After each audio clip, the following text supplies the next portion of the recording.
great launch off the line by as well. He gets a bit of a head shake as they run down towards Sandinato. Gianantonio down in third place. It looks like he's got wide into turn one. They were really struggling to get that stop. I think Gianantonio has emerged still ahead. But he's got himself ahead of Bagnaia. He's got himself ahead of Zarco. They're battling away for fourth position at the moment. Casanova and Savelli. This is exactly what Aleix Espargaro said he was going to do yesterday, last night in the minutes. With Johan Zarco and Taka Nakagami as well. Brad Binder's also made a brilliant start on the KTM. He started 16th. He's up to P9. It's a VR46 Ducati 1-2 in Mugello. Can you believe it? A circuit which in the business early on here in Mugello. Luca Marini, it looks like he will do. He will come out of the final quarter. Let the slipstreaming commence then. Bezzecchi doesn't need it. He goes straight past his teammates. Brad Binder goes to the inside of Bagnaia. Bagnaia still back in 8th. Binder though up into 7th. Sunday, man. He's delivering again on the most important day of the weekend, isn't he? The South African. He's a big start for Binder. Quattararo's past Aleix Espargaro somewhere on this second lap. So Fabio Quattararo can Quattararo pick these riders off and pull off an unlikely upset? The Yamaha is back over the line. They end up the first lap in 12th place. Here comes Pecco Bagnaia trying to way through. Finding the Grazini man. Quattararo is now past Fabio Di Gianantonio, so the world champion is up to third. Bagnaia not making it easy, but it's still a VR46 1-2. Bezzecchi, who of course got the lead. Bagnaia, but for how long? Alien territory this from Marco Bezzecchi. He's led and won in most. Gianantonio on the brakes into Sandinato. Nothing Quattararo can do about the top speed of that year-old. Into fourth then, he'll get the run. He was going to try and force it inside, showing his relative lack of experience. Sorry, Lewis, you got to Aleix Espargaro. Real good fight this. Ferocious stuff between Fabio and Fastback from Pecco Bagnaia. Everybody identified him as a real big threat. If you've got a good start at the moment, aren't they? Perfect wingmen together. Quattararo on the last lap was the quickest mile circuit, the 140. Make good progress. He's up 7 spots now into 14th, but Joan Mir, who started in 17th, he's got on a Sunday. It's not happening. What can these men at the front of this race now do? It's the bike to be on, isn't it, in MotoGP? It's won 7 of the last 13 Grand Prix. 4 laps. So Bagnaia now gets past Fabio Di Gianantonio. You don't imagine Di Gianantonio will make in many ways the lead challenger for the fast Ducati team, certainly in the World Championship. So you wouldn't expect that he's up front. Bezzecchi continues to lead Marini. Quattararo at the moment looking pretty racy behind. 940, the only man currently circulating. This 5.2 on the circuit, and the 146 is world title. The things he's able to do on that factory Yamaha, nobody else on planet Earth right now. It's Fabio Quattararo versus Ducati right now at the front of this Grand Prix. Yeah, position, just try and get himself to the front of the field as soon as he can. Put some of these bikes who we don't expect, like Sebastianini and Bagnaia, and just get out front and go. Try and build up an advantage. The top Yamaha, Quattararo P2. The next best Yamaha, P22. Tension is the pace, that little bit too hot. Luca Marini using all the power of that GP track. This is proper elbows out, isn't it, from Fabio Quattararo? He's getting everything he can. Marco Bezzecchi is giving the young Italian at the front of this Grand Prix, who hasn't put a foot wrong. So Fabio Quattararo is doing a Herculean job here to keep his head above water. He's 6th, so the Aprilia rider isn't making quite as rapid progress. Further back, we've got Zarco in Sector 3 on Espargaro, just adding some more misery to Repsol Honda. To a major surgery, a 4th major operation on that damaged humerus bone. And now Charles seeing Pecco Bagnaia really starts to hone in on Luca Marini's record. And these two, he's getting mullered here in terms of top speed. Bagnaia comes through on Marini. Everyone desperately wants to get on par with Marini and Bagnaia ahead of him on the fast Ducatis. But up is Aleix Espargaro. What can he do? You now have 5 Ducatis in the top 6. Aleix Espargaro, so he has now got past Brad Binder. So the Beast Street expected to have pretty decent race pace in this fast. Low on worn tyres, isn't he? In MotoGP, so the rent's discounted just yet. Jorge Martin now, and a bit further down the field, Jorge Martin in 15th place right now has just set a Martin for a solitary point further down the field. So just caught a glimpse of an air Bastianini there. He's now up the first lap. Marc Marquez 1 up from his starting position of 11th up into 10th, but Miguel Oliveira is outside the points. Poor Espargaro, the third short Spaniard, that now extends his record to just 20 his own Grand Prix. Bastianini finds a way up the inside of John Zarco, but he runs it in a little, was there into that first chicane, but coming through was the Aprilia man then. Now Fabio Di Gianantonio slightly, you can see the visible gap. Aleix Espargaro, we're going to now see what kind of pace he does. Bagnaia is now able to get to the front of this group. He may be able to stretch this out. Yeah, you do wonder, big fears. He felt like if he was fighting with the Ducatis at the front, like the likes of the Gianantonio, to resist so much and be as aggressive against Pecco Bagnaia, with him having such high end. And so far, so good at Ford Ducati, because they've got the top two so far with Bezzecchi keeping that factory Yamaha on a podium place, giving the top speed deficit. Riding out, Pecco Bagnaia's got to be careful. He doesn't want to get sucked in too hot into Bezzecchi's slipstream and running wide. It's Bezzecchi good on the brakes into San Donato. There was no chance there of Bagnaia being able to draw alongside on that last lap. So the Aprilia man is starting to grow in this group. It's Mir who's gone down. And he's gone down at the first corner at San Donato, and now it's his third DNF in Grand Prix, down in 9th in the World Championship. More damage done then to Mir's type general. Alex Rins at the moment is only down in 13th place. He's 5 seconds nearly off. Aprilia, that looks like Savadori who's pulling off. He pitted early on in this Grand Prix, and Savadori staying dropping down our timing screens as well. So we lost both Suzukis. We have Rins has crashed out too. Well, what a treat in Le Mans, in quick succession. Well, the same lap, turn one cost Mir. As Pecco Bagnaia Yamaha, he runs Marini out a little bit wide. He desperately clings on to that final place on the podium. He did get to the front to make a breakaway here. The Ducati fans there, the Red Army, they're loving it. Quartararo is upward. He just cannot break away from Luca Marini at the front of this race, and that course has been so good recently. Ever since Jerez, he's been challenging for victory. Of course, won. Becky sticking with him at the moment. It's important for Quartararo as well to try and stay as close to this top two as possible. Ducati GP22 snaking and slipping around underneath Pecco Bagnaia with the extra slip. Anxious faces then looking on, because Pecco Bagnaia in Italy recently 5. He led early on here in Mugello last year when he crashed. He was leading in Misano. The last stop to really work hard for him, did he, on the Adriatic coast? But what can Pecco Bagnaia do? Can he right the wrongs of Le Mans? He's now right on the back virtually of the battle between Quartararo and Luca Marini. Quartararo and Marini. Jean Zarco's also got good pace. He's leading that second group now. Into the phase of the race, the sort of final third, where he's normally exceptionally strong, but has he given himself this Grand Prix? Is that further confirmation then? Marc Marquez's tweet yesterday, having uptime next week. He flies out to the States on Tuesday for further consultations with some world-renowned special meditation. Back at the front end of this Grand Prix. There is Bastianini. What can he do about it? She's up on the brakes. He's done a bit wide there. Got to be careful here.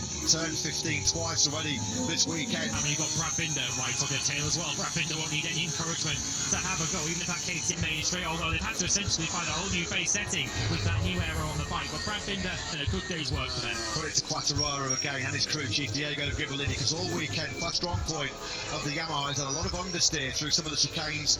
You don't need understeer for Yamaha, because there he's in third place. He's closing in now on Marco Bezzecchi, sweeping through Arabia, Scarperia up into second place. What a 20 points this would be for Fabio Bott. He must be thinking his way around this racetrack, thinking, well, if I make a move here, I need to then pull out of who, as mentioned, was really closing in on the leaders. He will be close in attention as well. The track, the beast is far from done yet. Will he be kicking himself though for a poor qualifying yesterday, catching the slipstream, but he's so good on the brakes into San Donato. Oh, that's 19 somehow. After that real close incident there with Bezzecchi and Marini. Quattro still. This Pecco Bagnaia's lead is now up over 1 second. It was 9/10 of a second as they went. So a crucial lap now for Quartararo. Through these fast parts of the lap, we've seen how good he is through the fifth, because he will once again be exposed on that 1.1 kilometre main straight. We're just past half this. The Ducati's ahead of him. He can't find a way through in the slipstream and then outbrake them going into San Donato. Marc Marquez and Takagami. Not the battle that Marc Marquez is here, but that's one of the reasons we're not here to fight the top sixes like he has been all season long. He thinks that there's still more world side. The two Mini VR46 Ducati teammates. It's going to be advantage Bezzecchi. He'll have the step in the rear tyre of Fabio Quartararo. Great battle this then, raging behind Pecco Bagnaia. He's still in third. Then Marini, Alexis Spargo, Zarco and Bastianini. Bastianini now is up in for much more than just a podium position. This is trying to stay Bastianini way out wide there. That's going to leave him. It's absolutely exceptional. On the last lap, he pulled 3/10 back on Pecco Bagnaia in the overtake down the main straight. Once again, let's see if Quartararo can pull some time back on Bagnaia. The lead to that 6th place. So what can Bastianini do then now, as he'll pick up some slipstream behind himself and Marco Bezzecchi to avoid the risky moves from the Italians behind him going into first. The pit lane entrance there on the factory Ducati that will lead at the end of lap 13. His advantage one from the two Ducatis behind him. I think he has. There's no way through from Bastianini. There's nothing wrong with the top. in MotoGP history. Jorge Martin, 363.6 kilometers an hour. We've got yellow flags out in sector 2. Just ahead of him, it's Bashtizi. It's one of the It's the beast. It's Barcelona. Another big World Championship points here. A crash at turn 4 for Renate again, losing the front going into turn number 4. Badly damaged. That's the third crash round, and another blow for his championship aspirations. Bashtizi down. Big in second place. Aleix Espargaro, as you can see on screen, he'd be 11 points off the lead. He's now got past Luca. We're not able to fully gap this battle, is he, at the moment? But he's just about far enough up ahead. And Ching Bagnaia, it's essentially in that fourth sector where Quartararo is losing all of his time. He's able to close in. Look up here what's happening on the replay. This was Aleix Espargaro having a move up the inside of Luca Marini going in. Espargaro was going to make him 4 consecutive podiums. That trend, that shocking trend, continues into Bashtizi. One of the DNF at the next Grand Prix here in Mugello. He's got the speed, he's got the rate of Quartararo as the MotoGP World Champion. Quartararo at the moment is doing an outstanding job. Espargaro finally through then on Aleix, on Luca Marini. Pecco Bagnaia still holding that delirium. Yeah, we'll see what happens through this third sector where Fabio Quartararo has generally been strong. Quartararo to lose a lot of that advantage he's just brought back in his fourth sector once again. We're looking at his 8th Premier Class start. He's not going to give this up easily. Quartararo then on that Luca Marini tries to defend from Johan Zarco. This is the battle for 5th. Yeah, this has been switched over to the latest spec factory, the Ducati GP22.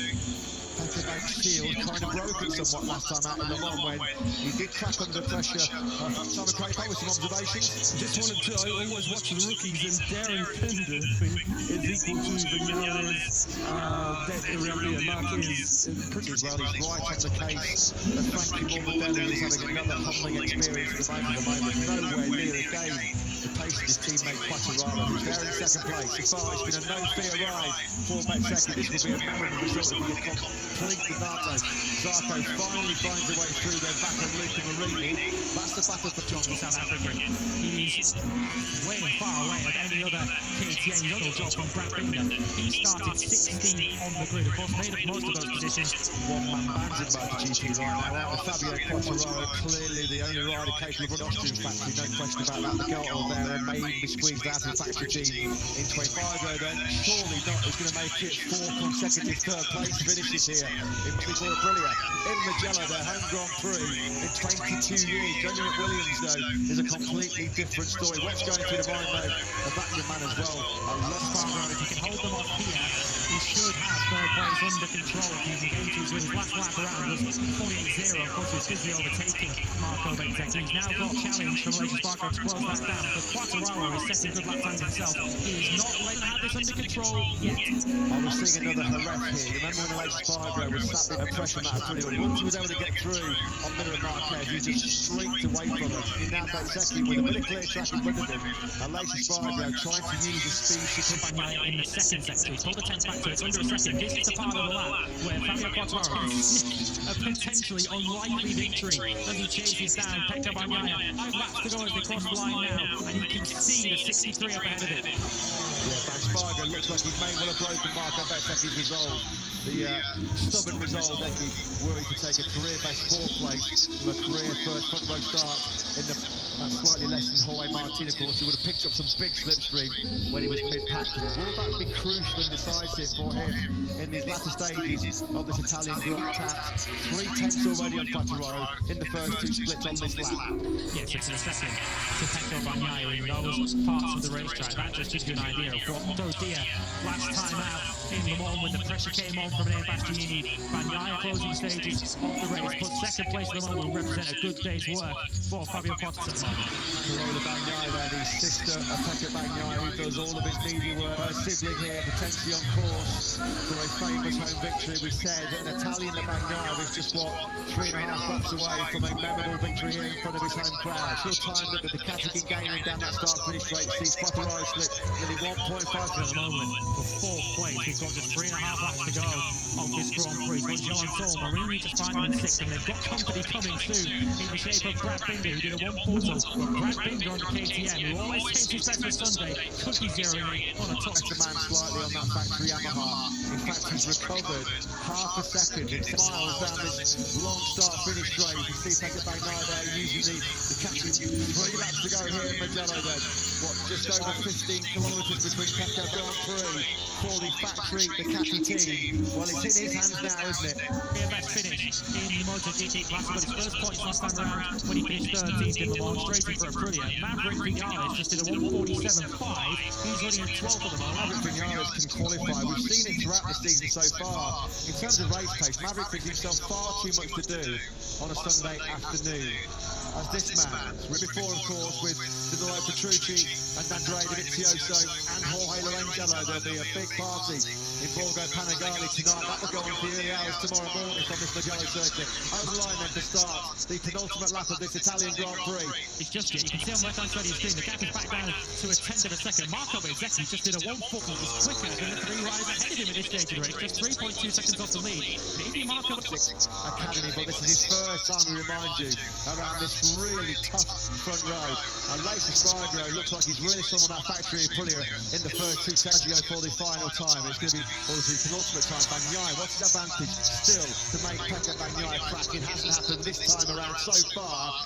Bagnaia has resisted Grand Prix weekend. They're going to be like gold for Quartararo. Brilliant job by him. And it wouldn't. half a second already over the course of this lap on Marco Bezzecchi, riding on board the leather brakes though and holds on to fourth place. We're on the final lap though with Pecco Bagnaia. Quartararo would improve too much at the moment. We're on the final lap. Well, this man's mentor, Valentin Pecco Bagnaia, Lace Espargaro looks like crucially he will take that fourth consecutive third place for here. Still a top ride by Bezzecchi, but to take fifth place here.